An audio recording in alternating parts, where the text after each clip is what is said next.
Is Daily Blast Live. We're talking about what you're talking about. Real, honest, entertaining, live. DBL starts right now. 3, 2. Strong opening. I like it, Patricia. Welcome to Daily Blast Live. It is Friday. We made it through the week, people. December 4th. Huh? I'm Tori here with Al and Stephanie. I haven't been on this show in a while, and I'm happy. Lovely to see you. Lovely to see you, too. How are you guys? Good? Doing great. How about yourself? Steph, you look wonderful. Yeah. Tori, Thank you look you. awesome. Thanks. I'm starting to use the cue cards as pointers. I'm going to see how long this lasts. Yeah. I like it. Probably just till the end of the show. All right. We got to get to this story. It's all over my feed, and I'm sure yours. One of the stars of Black Panther is in some really big hot water right now. So if you haven't seen it, this is Letitia Wright. She got a ton of backlash after she posted a controversial anti-vax video on Twitter last night. She since deleted the post, but she explained her decision, tweeting, Quote, my intention was not to hurt anyone. My only intention of posting the video was it raised my concerns with what the vaccine contains and what we're putting in our bodies, nothing else. Well, her Avengers co-star Don Cheadle reacted to her post, tweeting, I would never defend anybody posting this, but I still won't throw her away over it.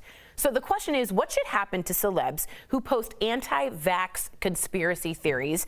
And do you think it will affect Letitia's career? Now, I have read a little into this. A lot of the conspiracy theorists think the metal in the shot or the vaccine for coronavirus might create somehow antennae in your body.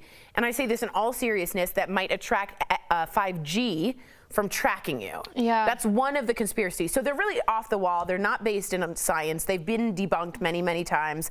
But you have every right to say it for your First Amendment. Do you think this is going to hurt her? I think it's interesting that you said that. That's because I didn't know that's what they were saying. But I do know that in the UK, when coronavirus first hit, like almost a year ago now, well, a year ago now, it's the 5G you're and people were pulling down the 5G phone towers because they said it was coming from the phone towers.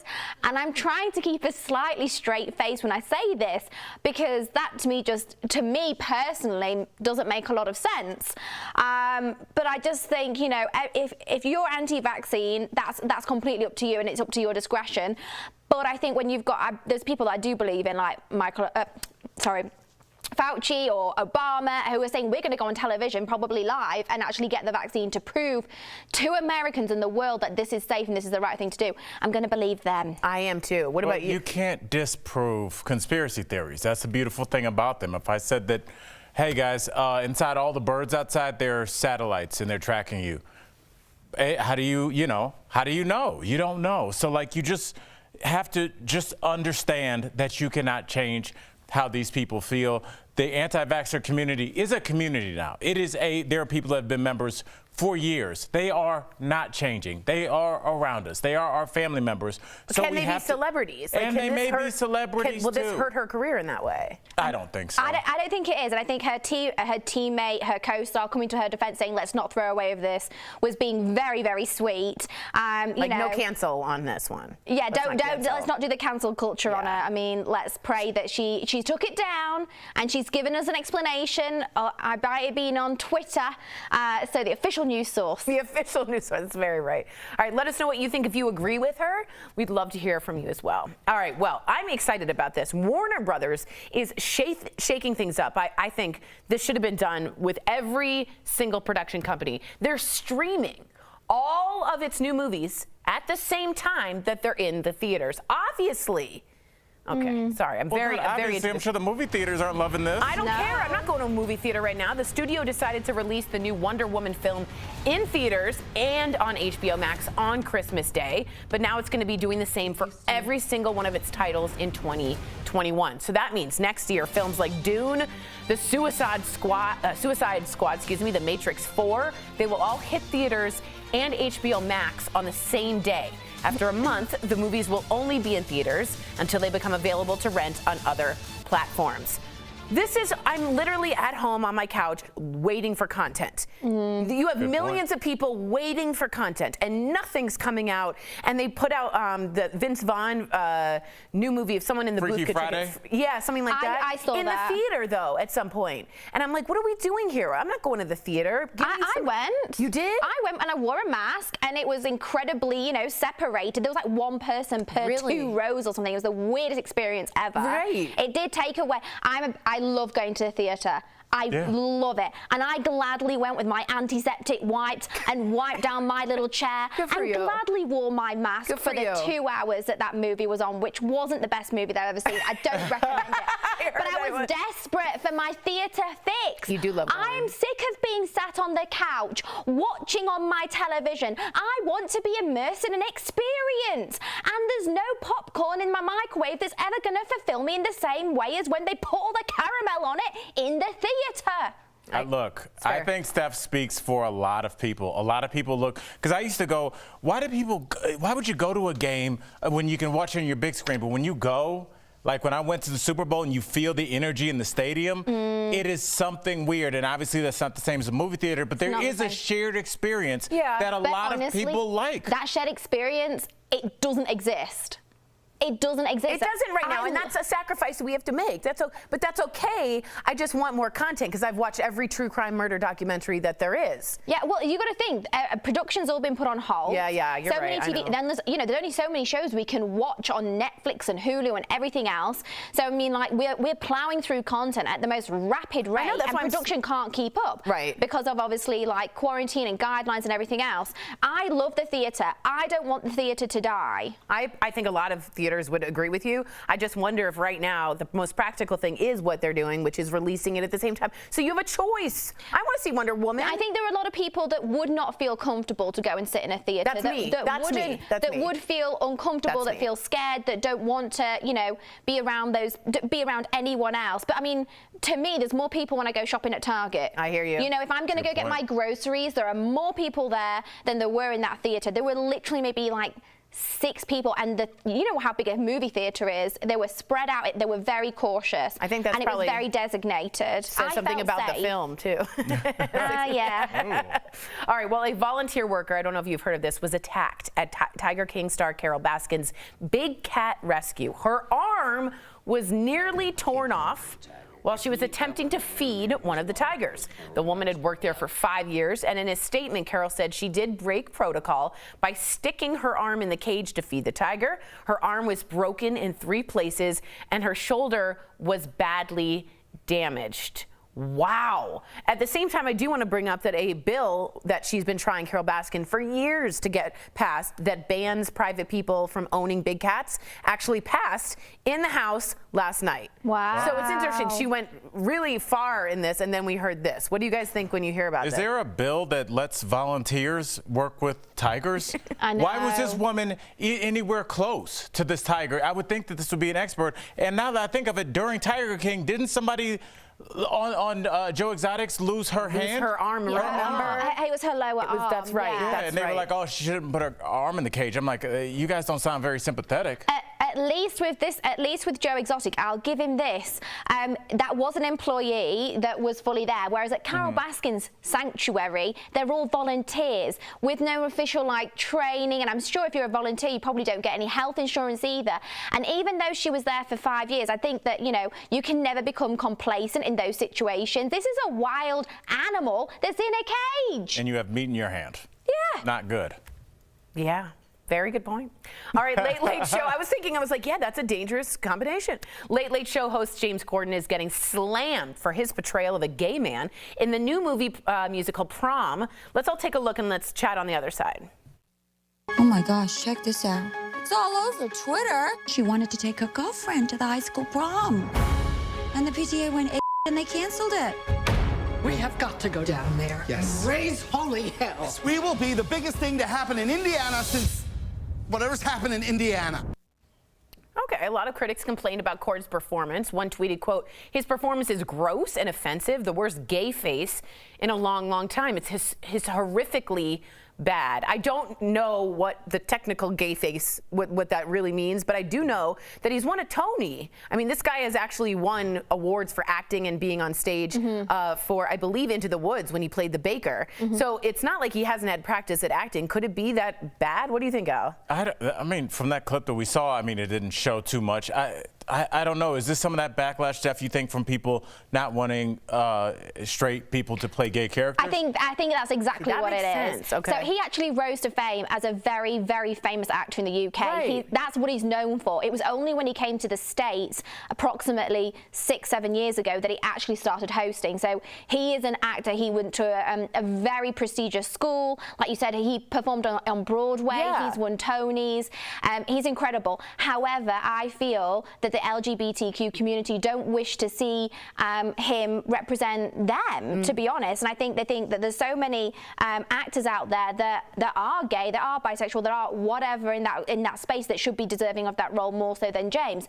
And I think, we've discussed this frequently, and I think the times have changed where, back in the day, anyone would play anything, and now people are speaking up saying, hey, that person does not represent my community. There's not enough work for us as it is, and they wish to see themselves portrayed by someone who lives and breathes that role. Maybe themselves can't sell the movie, though. You need a big name. It's a good, maybe we need people to get famous to get that name, but I hear you, it's a vicious cycle. Coming up on DBL, good info. She is shot to fame after competing on RuPaul's Drag Race. I got to talk with Ms. Cracker about her time on stage, her persona, and her career in comedy. Plus, from Gwen Stefani slaying all the holiday looks to Kim Kardashian West wearing a dress with a photo of herself on it. Oh my. Stephanie has all the deets in Fashion Fix Friday coming up next.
Welcome back to DBL. I've got your roundup of the week's hottest style and beauty news, which means it's time for Fashion Fix Friday. There's no doubt the holiday season is here thanks to Gwen Stefani's Christmas style. The singer stole the show at the Rockefeller Tree Lighting concert this week in a red and white peppermint gown that showed off her toned abs. Can you guys believe that Gwen is 51 years old? All I want for Christmas is her gym routine. And Gwen also rocked out in a pink and black latex outfit, and both looks have fans going B-A-N-A-N-A-S. So which one is your favourite? Gwen as Christmas Bo Peep or Marilyn Monroe? And next up, Kim K might be known as a style icon now, but long-time fans know it was a bumpy road before she was a fashionista, paved with looks that gathered attention and not always the good kind. And I can't believe I'm even saying this, but she may have finally outdone herself. The 40-year-old shared behind-the-scenes photos of her on set for her new makeup collection. And no, your eyes are not failing you. That really is Kim's face on a dress. Talk about being your own biggest fan, eh, Kim? And let's face it, Kim's not the only celebrity with a bit of a self-indulgent side, but it's time to face the music. No amount of wordplay can help this dress save face. Sorry, Kim. And finally, Joe Manganiello and Sofia Vergara might be Hollywood's hottest couple, but can their love even withstand the blues of an ultimate fashion faux pas? I mean, yeah. That there is Joe, rocking a new do for an upcoming film. And while Sophia is smiling in these snaps, I recognise pain behind those eyes. However, it didn't have to last too long because Joe debuted a clean-shaved look this week. And Sophia's blue mohawk blues are no more, thank Lord. That's it for this week's Fashion Fix Friday. Daily Blast Live will be right back after this. Picking your help.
Welcome back to DBL. Mainstream media is embracing drag queen performers more than ever before, meaning audiences are being introduced to a slew of talented performers for the very first time.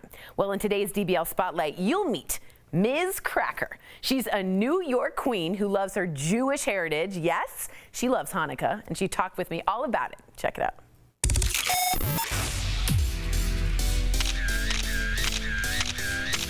Here with the one, the only Ms. Cracker. Woo! I'm so excited she's you're a here. woman. Hello, hello. I wanted to first ask you, you are a proud Jew like I am. First of all, member of the tribe, holla, holla. Yes. You don't see drag mixed with religion a lot, and you've incorporated it into your entire sort of aura. Tell us about that and how you've mixed Judaism into it, because I love it. Well, I didn't know what a Jewish girl I was until I watched season 10 and I heard all of the Yiddishisms that I made. Yeah. And I was like, oh my God, I'm so like irrepressibly Jewish that I need to just embrace it. Do you know what I mean? Because anything else would be like swimming against the tide, and you don't want to do that, you drown. Anywho.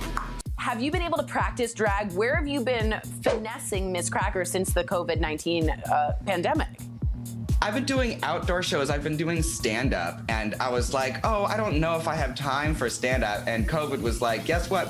You have time. Were you more nervous to do drag the first time or stand-up?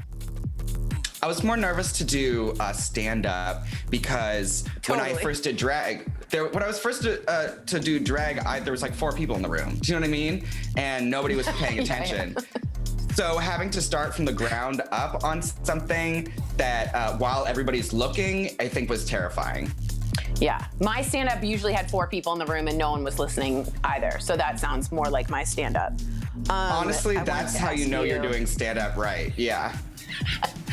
Thank you. It's a mitzvah. You are on Bon Appetit's cooking channel, and it's actually some of the most watched videos that they have, Miss Cracker. So how do you think and get your head around sort of normalizing mainstream media? Because that has been a big leap and it's come really fast. And now all of a sudden, it's sort of very normalized. Do you see what a huge progression that is, and how do you feel about it? I think that it's a really beautiful thing that drag has launched itself into the mainstream, but I think particularly what's beautiful is the effect that it has on female audiences, on anyone who calls himself a woman.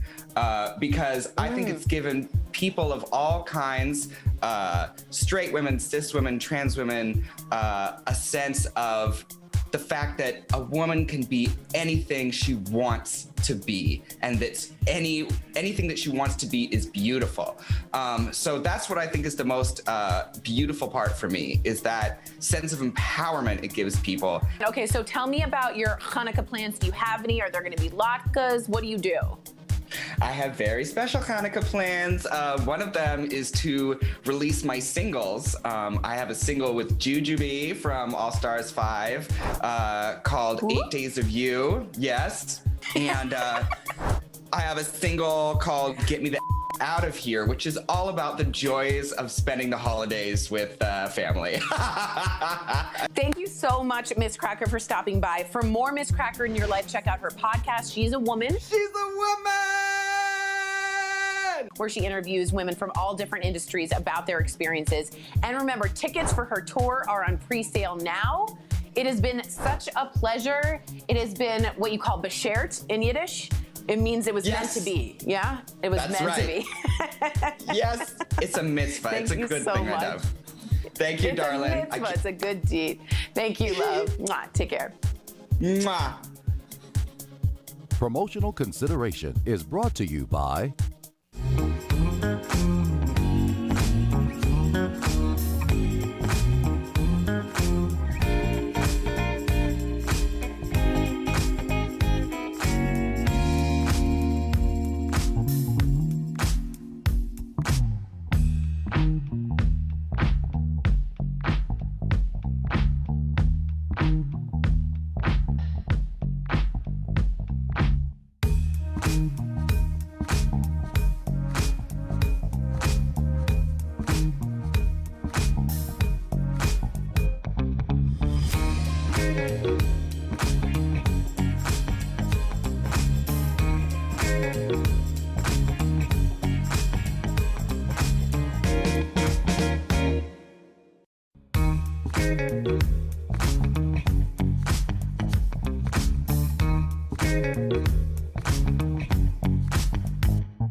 Welcome back to DBL. There's a perception out there that men are more dangerous drivers, right? Well, it turns out women aren't so perfect either. I don't like reading this. We're chatting about it on today's DBL Drive, sponsored by CarShield. So new research by AAA reveals, regardless of gender, 79% of drivers showed aggressive behavior behind the wheel. When it comes to speeding, 52% is men and 33% women.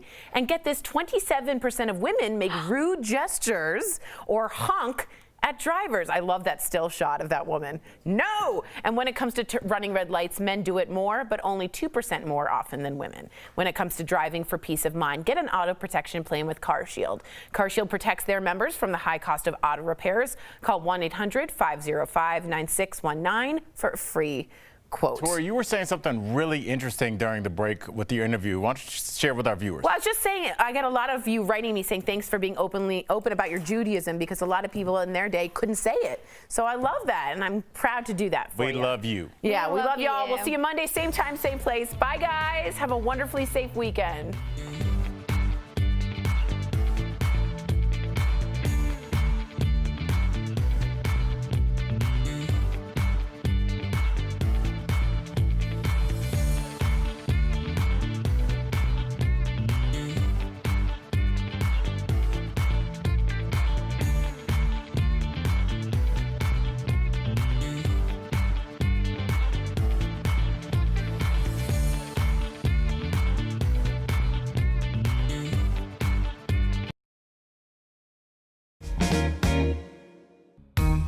Thank you.